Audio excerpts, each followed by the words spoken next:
Everyone, আসসালামু আলাইকুম। কেমন আছেন আপনারা সবাই? ভালো আছেন? তো দেখেন, আমি কোন বাসায় কাজ করি। এটি সব পরিষ্কার করে রাখতে হয় প্রতিদিন। বিশাল বড় একটা টিভি। এটা আমি আপনাদেরকে দেখাইতেছি। এটা হচ্ছে খাবার। এরা সকালে দুপুরে সবসময় খাবার খায় এই জায়গায়।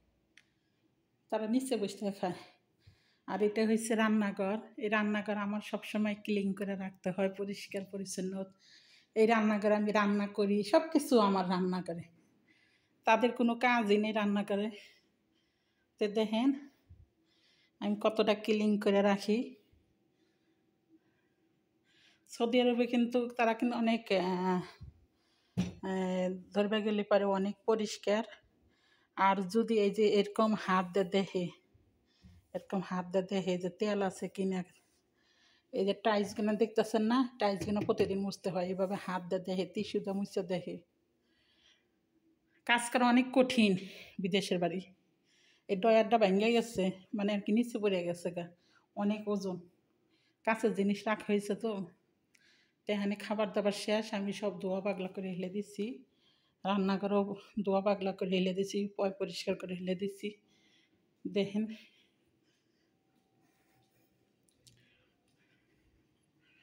এটা হচ্ছে কপি বানাই, যে এটা দিয়ে কপি বানাই। এই জায়গাটা শুধু কপি, দেখেন কপির সব কিছু। তারা কফি খাইতে পছন্দ করে বেশি। এটা একটু ব্লেন্ডারের মতন, এর মধ্যে কফি দিয়ে সুইচ দেয়, একলাই গুঁড়া গুঁড়া আছে। তো ভাই বোনেরা আমাকে একটু সাপোর্ট করেন, আমার পাশে থেকেন, নতুন নতুন ভিডিওটি দেখেন। তো আমি রান্নাঘরটা আপনাদের সাথে একটু শেয়ার করলাম, অনেক দিন ধরে দেখাই না কি অবস্থা রান্নাঘরের।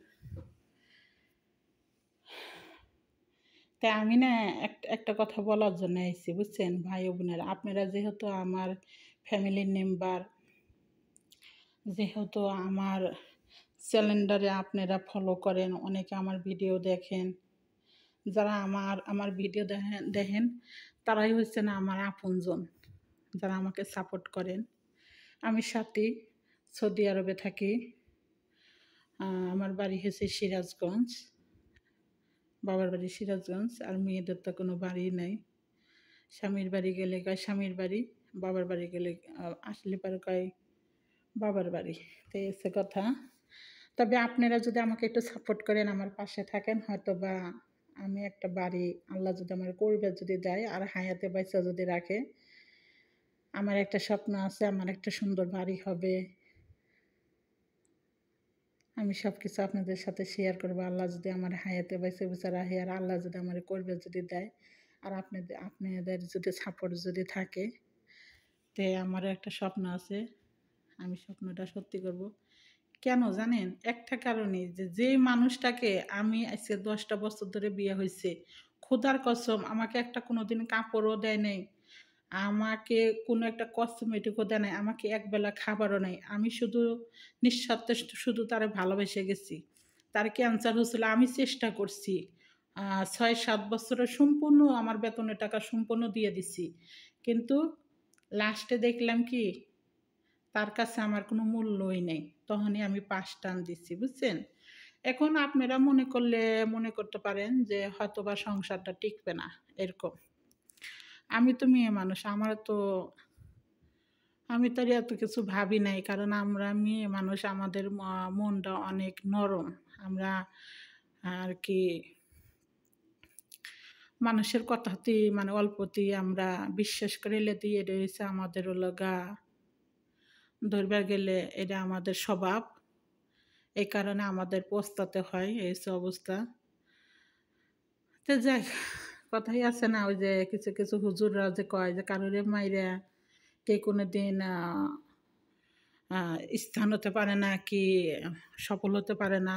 কারোরে ঠকাইয়া সে একদিন না একদিন সে ঠকবই আর একজনের কাছে। তো আমাকে যেরকম ঠকাইছে, সে আর একজনের কাছে ঠকবে, এটাই হচ্ছে নীতি। কিন্তু দেখেন 5 মিনিট হয়ে গেল খাড়াই, কিন্তু দেখেন একটা কথা কি জানেন, মানুষের জীবনটা না কেমন, এত বিশ্বাস করছিলাম, এত বাড়ি করলাম, ঘর করলাম, তার বাড়িতে দামি দামি আসবাবপত্র করলাম, তারে সম্পূর্ণ টাকা দিলাম, সে আমার ব্যাংকে তার টাকা চুরি করলে 1,00,000 টাকা চুরি করে অন্যজনে দিয়েছে 30,000 টাকা, আর হে নিচ্ছে 70,000 টাকা, মানে আর কি টাকা ভাগ ভাগ করে নিচ্ছে। হ্যাঁ, মানে চেক যে ভাঙ্গায় নিয়ে এসে, আমি একটা চেক রেখে আসছিলাম বাংলাদেশে, সেই চেকটা দেওয়া সে সুযোগ কাজে খাটাইছে। কিন্তু ম্যানেজারে বলছিল যে এই চেকটা ডেট ফেলে গেছে, এটা চলবে না, পরে সেই ম্যানেজারে আবার টাকাটা দিয়ে দিয়েছে, বুঝছেন। তো এই হয়েছে অবস্থা। তো তারপরে তার সাথে আমার ইন টোটাল মানে খুব একটা যোগাযোগ নেই, হঠাৎ মটাস যে ফোন টোন দিল্লি পারি বলে যে টাকা ছেড়ে দেয়, 1,00,000 টাকা টাকা দে। তা আমি বলছি টাকাও দিব না, আর কোনো কথাও বলবো না। বাংলাদেশে গেলে ওই নদীর এপার নয় নদীর ওপার যে কোনো একটা। তো এসে অবস্থাতে ভাই ও বোনেরা আমাকে একটু সাপোর্ট করেন, আমার পাশে থাকেন, আর আমার নতুন নতুন ভিডিওটা আপনারা দেখেন। তবে আর একটু গরম কমলে আমি বাংলাদেশে প্রবেশ করবো, আল্লাহ যদি নেয়। আর 2-3 মাস, 3-4 মাস পরে আর কি শীতের প্রথমে আল্লাহ জিম্মা আমি বাংলাদেশে যারা আশায় আছে, তা আমাকে একটু সাপোর্ট করেন, আমার পাশে থাকেন। আজকে পর্যন্তই।